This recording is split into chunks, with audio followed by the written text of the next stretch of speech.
Hi, my name is Tara Kachaturoff, and I'm the host of Michigan Entrepreneur, where we feature businesses from startup to stellar.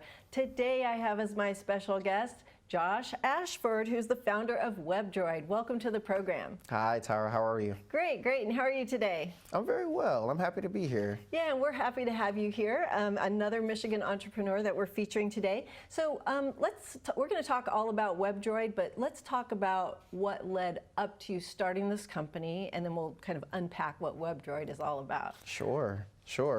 Well, I guess going into myself, background on me, I grew up in Detroit. I attended DPS schools from kindergarten to 8th grade. And during that time, I was really involved in artwork and extracurricular activities. The Boys Scouts of America organization, just a lot of different after-school programs. I was really involved, sports. But I really took to art. So my entire childhood, adolescence was really primarily based around art. I had my first art show at the DIA in Detroit when I was maybe about 9 years old or so. And that was through my teacher, Mr. Nagy, shout out to him. But he really encouraged me, and my mother did as well. So that led me into college, into exploring a fine art career path. I attended Kentucky State University, but I ended up finishing up in the Art Institute in Novi. And I got a fine arts degree there. It's based in graphic design. After that, I ended up transitioning into the University of Michigan and gaining my UX certifications. And that just means user experience, dealing with different applications, web applications, building websites. And that's how I pretty much got on this path. So I started in artwork, and then kind of transition into technology. You know, one of the questions, I know you started in art, were you actually was this all computerized art, or was it also literally hand-drawn art and things like that? Were you doing both worlds? Yeah, that's an awesome question. You know, when I was younger, the technology wasn't where it is now, so to speak. So really what I was doing was pencil on paper, paint on canvas. That was primarily my medium. I did explore a little bit out of that, you know, per the curriculum in high school and whatnot, but I was primarily focused in painting and drawing. Oh, okay, okay. Any particular kind of painting, like acrylics or oils? Or Acrylics. I did a lot of oil portrait painting when I was in college. So real life? Oh, wow. People that's great. and landscapes and things like I should have that. had you bring some of your artwork. Yeah, I know. I love art. Oh, wow. That's great. Thanks. It was funny because, you know, when you're young, you kind of think you know what you're doing, but you really don't. And I had a teacher named Miss Rye, and she was great because she used to make us draw and paint the same thing every day, different still lifes, right? And we would do this for weeks on end, and I would say, I'm so tired of doing this, you know, I think I should do something else. And she was like, when you get this down, you'll be able to get everything else down. So that really kind of taught me about the fundamentals, not only in painting, but in life. That's really insightful. That's cool. That's cool. Yeah, and you know, you don't want art to be a job because art's, you know. Yeah, but, you know. supposed to be fun. Right. Right. She was definitely working me back then, but I thank her for it. Yeah, it's those things that build your character, build that foundation that you take into the rest of your life. Yeah, so. Definitely. And I actually try to reinforce that with the students that I have today when I teach them how to code and, you know, different things now. So yeah. So what led you to starting Webdroid? Now tell us what Webdroid does, and then we'll kind of back into it. Sure. So primarily, Webdroid makes and maintains different websites for local businesses in and around the city of Detroit. That's the core of what we do. We integrate different emerging technologies like virtual reality into the website, different AR technologies, meaning augmented reality. 3D models, heavily graphically composed website. So it's not a typical WordPress built website or one that you would build in a template builder. It's more top to bottom, heavy coded websites for businesses that need custom solutions. Yes. And are you doing the hosting as well for these sites? Do you do like the full like soup to nuts kind of packaging for people in case they don't want to get involved in that? Definitely. In fact, with our clients, that's how we gain many of them. I do a lot of consulting, and I actually don't try to talk people out of their website that they currently have. I actually just try to help them to make it better. if we are going to maintain the website for the client, we do make it ourselves and keep an all-going contract with that client so that they don't have to worry about it. We completely relieve them, and just it's held in our suite and completely maintained by us. So like software as a service, it's like Webdroid as a service. Yes, yes. That's a good way to think of it. Yeah.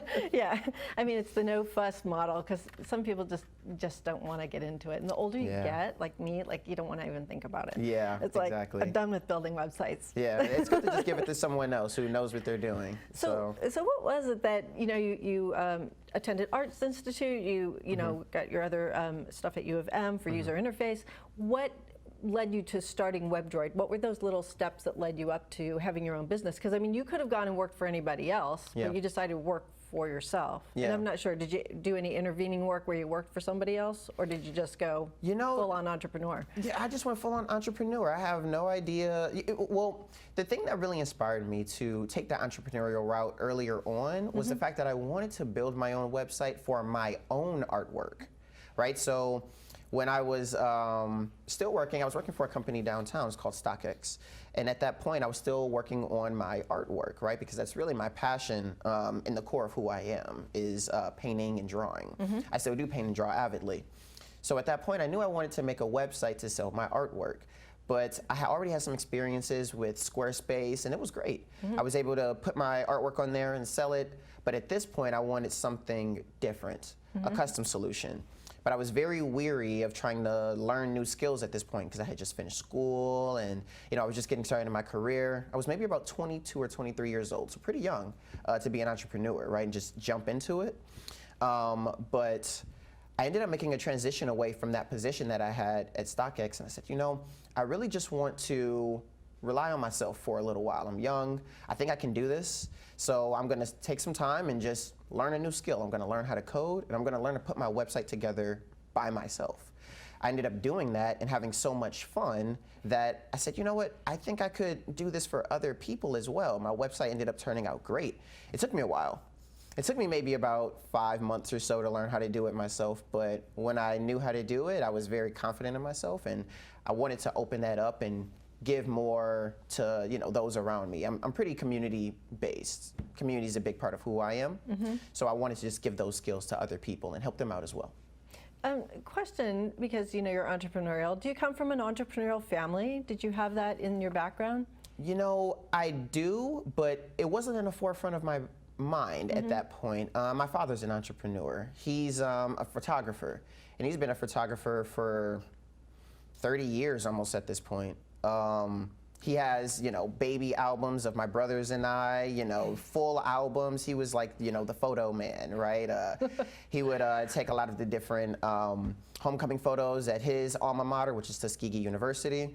And, he has he's a part of a fraternity as well. He's always the photographer guy, capturing the moment. So he's been working on his business for, again, 30 plus years, but he's always been what we would call a solopreneur, right? So I never saw him have any employees or anyone really help him. So I don't think I associated it as an entrepreneur, even though he was. Does that make sense? Absolutely, yeah. So it is in the DNA. Yeah. I think I was subconsciously inspired. Yeah, that's great, and both in very artistic endeavors. Yeah. I mean, that's fascinating. That's really interesting. So you started Webdroid, and what did you wake up one day and say, "Hey, I'm going to make this into a company," or was it something you slowly moved into, or was it like a step function, like, I'm doing this now? I think it was more of the former, probably that first option that you gave me. I think I just kind of woke up and was like, I can do this for other people. Because my website, again, was very graphically heavy. It had some things spinning and some things in the background, and people, when they, saw it, were very impressed. They were, kind of in awe, and they're like, hey, I've never seen a website like this. It's kind of like a video game, like how did you do this? But it's selling artwork, right? Right. And it was just an aesthetic that I was going for my own personal, brand. And they said, this is really great. I've never seen a website like this. Maybe, you can do this for other people. And I was like, I think I could. And maybe I thought about it for, maybe just that day. And I was like, I'm going to do that. That's a good idea. I'm kind of one of those struck with lightning people. When I get an idea, I just kind of go with it. Don't look back. How'd you get that first client? Those are always interesting. Yeah, Do you remember the first client? I do. It was a friend of mine that was trying to put some artwork online for his, I hang around a lot of artists, right, my friends, and he was trying to do a similar thing. So I ended up helping him, and that did well for him. And after that, I think I just ended up going door to door, business to business, and just soliciting services like, hey guys, I make websites. If you guys need any help, contact me. I think I got some business cards prior to, and just started handing them out. And that was it. The true entrepreneurial spirit. It's like, you just go do it. Right, exactly. And that's probably the best thing I could have done, because at that point, I think, while I was trying to learn how to code, it was taking me quite a while. I didn't want to get stuck in the, knowledge aspect and never get to the doership aspect of being an entrepreneur. So it did take me a while. While I was learning how to code, I was kind of caught in the, YouTube algorithm, right? Just learning. And then I said, you know what? I'm going to apply this now. And that's when I really got out there, and ever since then, I never looked back. How did you learn how to code? Did you go to extra school for it? Did you learn on your, with books or on your own? How did you just...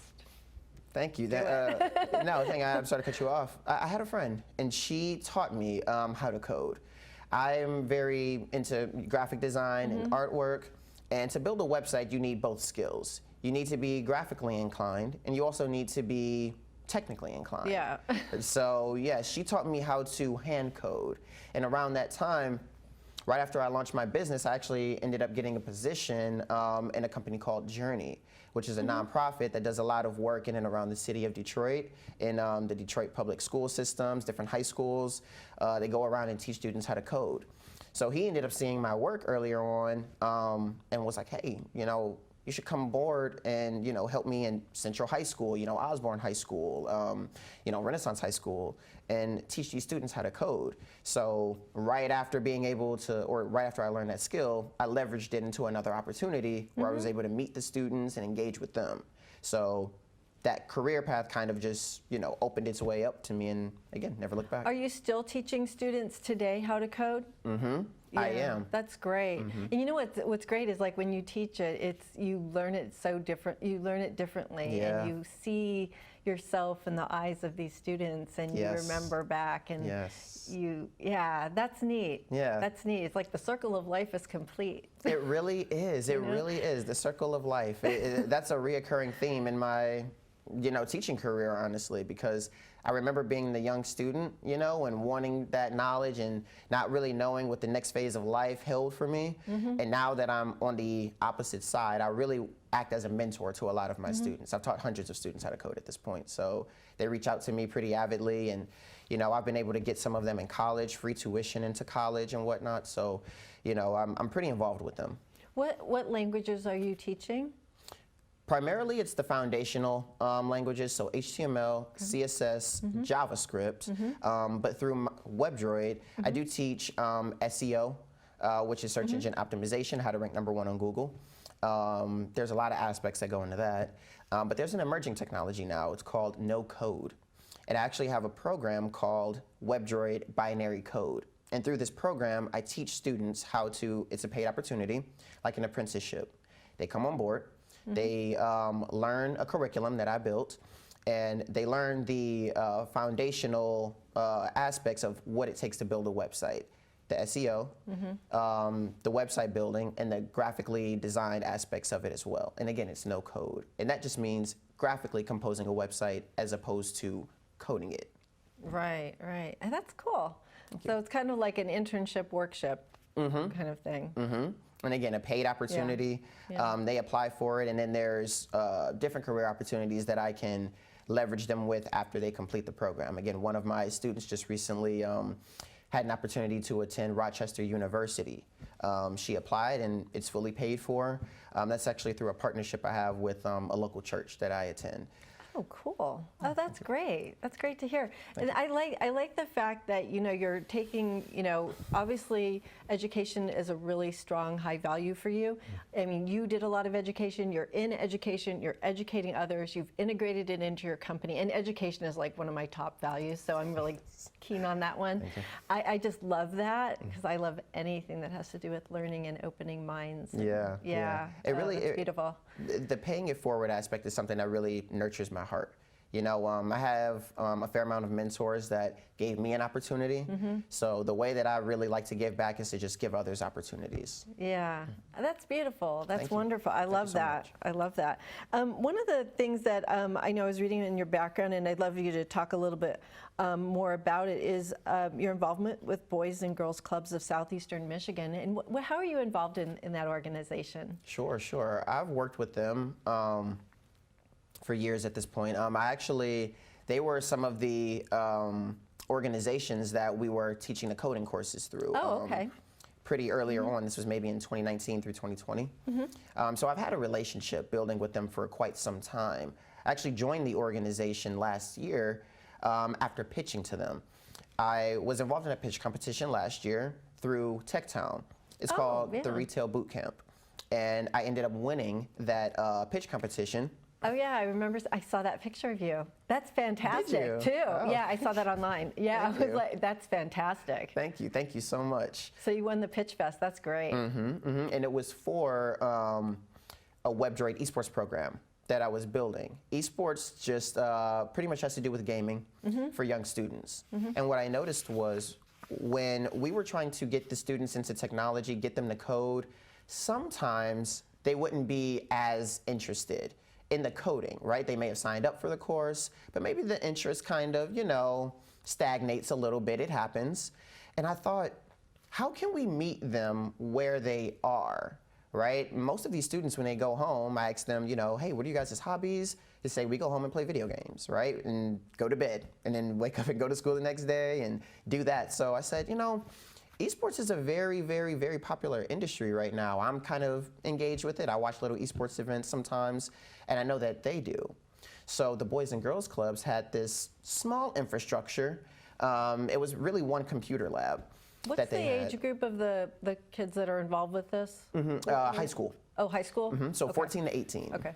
And it's open recruitment to any students that are in the Metro Detroit area that are in high school.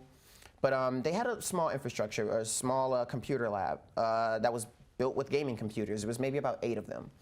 And I said, guys, I just started this initiative to start an esports program. And I pitched it with TechTown, ended up winning. Guys, I want to pitch it to you. I think we could have it here, and I think it could be really influential, beneficial, and help us get more students into these other tech-adjacent programs that we're trying to run. And they loved it. They ended up picking up the idea. And we've been running with that ever since. That was April of 2021 up until now. Are you actually doing the teaching there? You are? Oh, wow. I make the curriculum, and then it's 5 locations across Michigan. And it's really, it's been implemented in 3 locations thus far. And how many of the locations are you teaching at?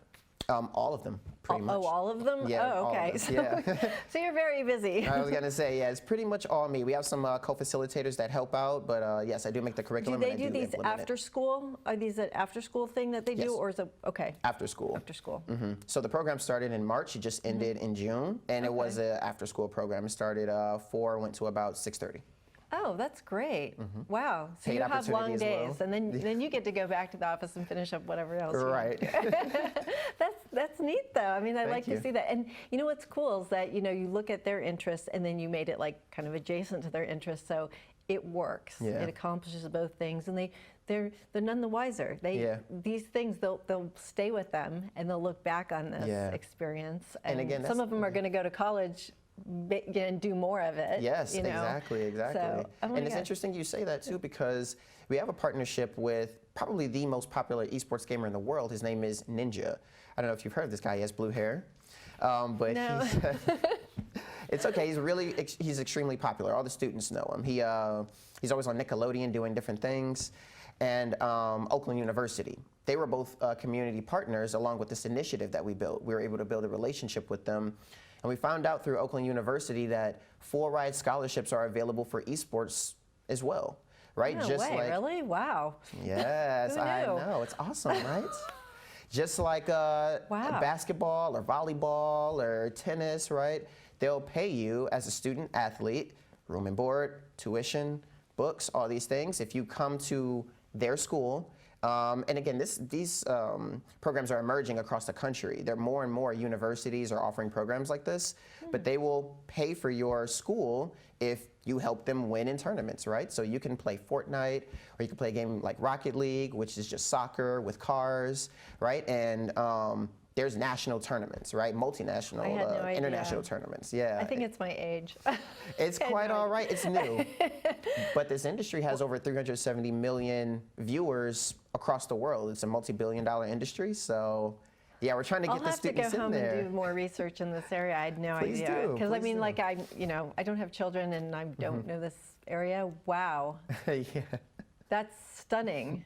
That is stunning. Yeah. Well, definitely, I'm going to have to do more research on that. That's Yeah. amazing. I think you'll be intrigued when you look at it too. It's so many opportunities for young people, and yeah, really meeting them where they are, I think, is the key to ushering them into that next phase of life. It's amazing. And I had no idea about the partnerships with the schools and the scholarships and the other things available in that domain. Wow, that's fascinating. Thank you. I know we're kind of skipping around because I'm watching the time, but one of the things you had talked about with me pre-interview, we were talking about how you're looking into creating or finding a brick and mortar foundation for Webdroid. What have you been doing in that area? That's a big step as an entrepreneur, because I guess you're doing things somewhat virtually, but you still have a place to work, obviously, in an Yes. office. But what's it taking to go to that next step? Well, I mentioned a little earlier, I joined a pitch competition last year via TechTown. It was called the Retail Bootcamp. And in that bootcamp, they show you from start to finish how to open a brick and mortar location in the city of Detroit. Yeah, that's what the whole bootcamp is about. It's about 3 months long. And business owners from all across, the city, the Metro Detroit area apply. So it's pretty rigorous. And in order to get in, you have to, submit a business plan, a proposal, all these things, have your, finances in order. And then once you're chosen, you compete against the other 15 business owners, and the top 5 winners win $5,000. Again, I was one of the winners. And with that, with those funds, I was able to really kind of jumpstart some of the programming that I'll need in order to repitch again to some different angel investors and get the brick and mortar going. It'll be based in esports, so it'll be a computer lab, wall-to-wall computers. When you go in, students will be able to log in, play their favorite video games with their friends, hang out with their friends, commune, but there'll also be an aspect of education that's in the dashboard as well. So they'll be able to take different foundational coding courses, learn how to build gaming PCs from scratch, right? Just from a bunch of parts on the table to actually having a powerful PC in their room. Yeah, so we're trying to do... Here's your box of parts. Right, exactly. You got 10 minutes.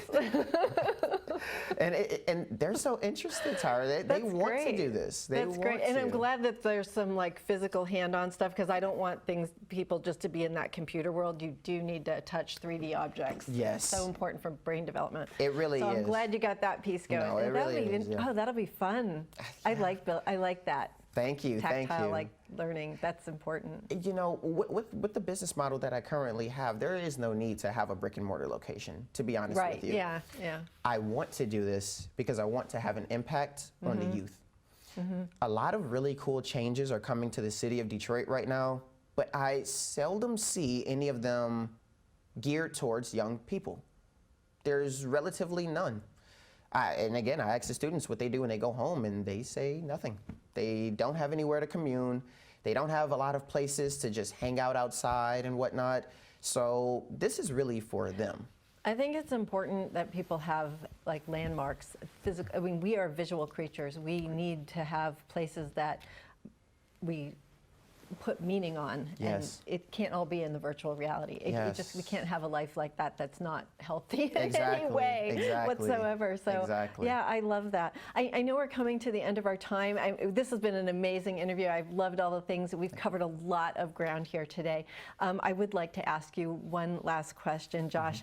And I know you have a lot of different insight and things from being an entrepreneur. Coming from an entrepreneurial family, what would be like one piece of advice? I know one is not enough, but what's one piece of advice you'd give to entrepreneurs, maybe looking back at your journey?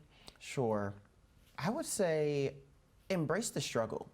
You never know what's on the other side of that door.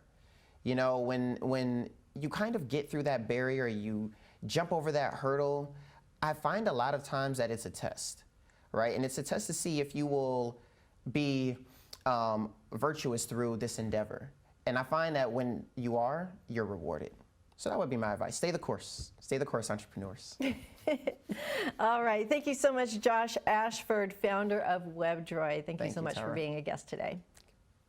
If you'd like more information about our program, please visit us at www.michiganentrepreneurtv.com. Please join me again in the future when I interview another enterprising entrepreneur. Until then, wishing you the best of business.